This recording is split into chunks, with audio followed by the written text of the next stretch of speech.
Hello, my name is Catherine Jenkins, and in this reflection, I'll be sharing my experience with the presented organization's recent expansion, along with what I've learned about leadership, innovation, and organizational development.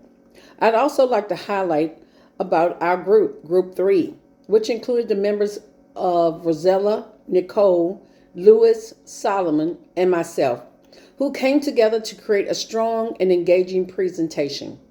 Our case study focused on managing a team of new and inexperienced leaders, which mirrored some of the real challenges we face as a group.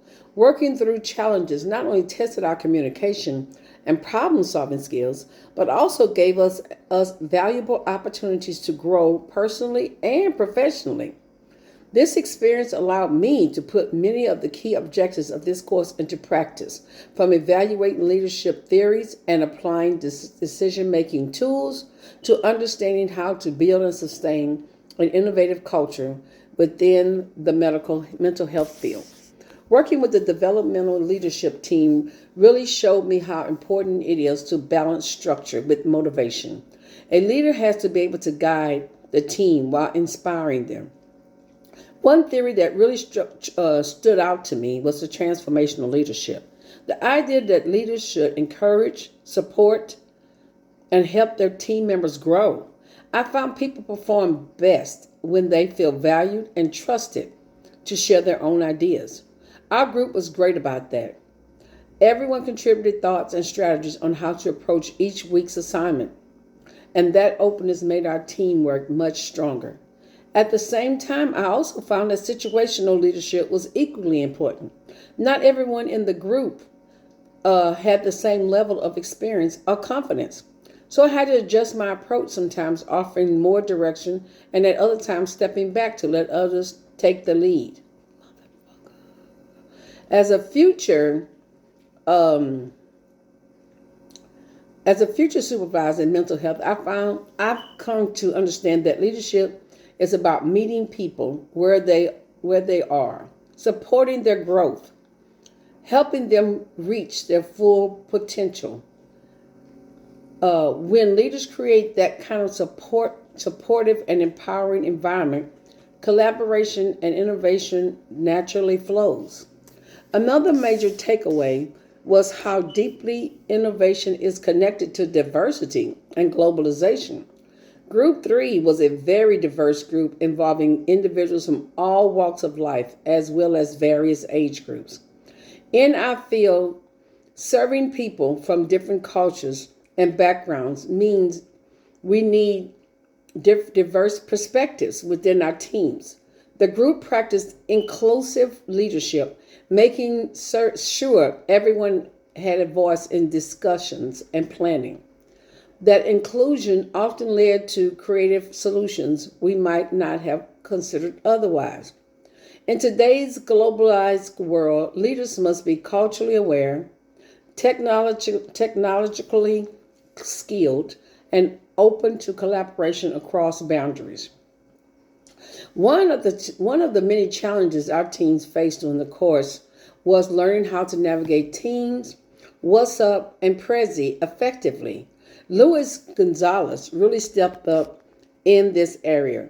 He patiently guided us through Prezi, showing us how to organize and connect our presentations slides. He kept us on track from week to week, and his commitment and consistency made a big difference, and his efforts truly deserves recognition.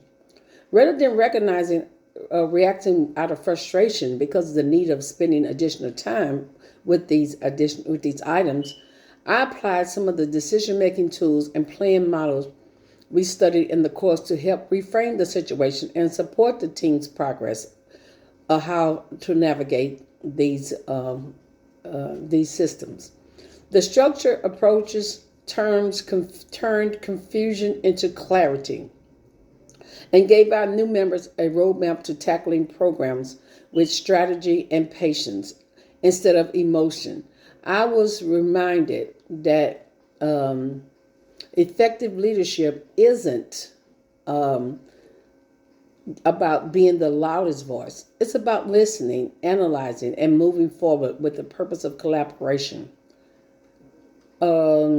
Creative thinking, critical thinking became vital while assessing organization structure and leadership impact. I realized that inexperienced leaders often hesitate to take risks, which can slow motivation. To address this, I found that focusing on creating psychological safety, an environment where people feel comfortable, more comfortable making mistakes and learning from them. Once they understood that failure was part of growth, creativity and collaboration increased noticeably. Evaluating leadership in this way helped me see how organizational structure can uh, uh, can have a culture can have a direct influence and motivation over all success. Working with the group helped me to better understand the difference between disruptive and sustaining innovation, both in the current role and as a future mental health supervisor. Sustaining innovation involved gradual improvements, completely change how services are delivered, such as adding peer supporting group programs or using mobile therapy apps. Our project reflected both improving what already worked while embracing uh, new tools to make mental health care more accessible and effective. This course showed me how closely innovation and leadership work together and to create real change. I learned that innovation grows from a culture and encourages creativity, teamwork, and taking smart risks. Stronger leadership empowerment others to share ideas and think strategically, especially in diverse and evolving environments shaped by technology and globalization. Viewing leadership through these lens has strengthened my supervisory goals, particularly improving staff engagement and also performance through strategies that promote growth and inclusion. As I continue my business leadership journey, I plan to use these lessons to guide teams, inspire innovation, and build lasting success for both employees and communities that we serve.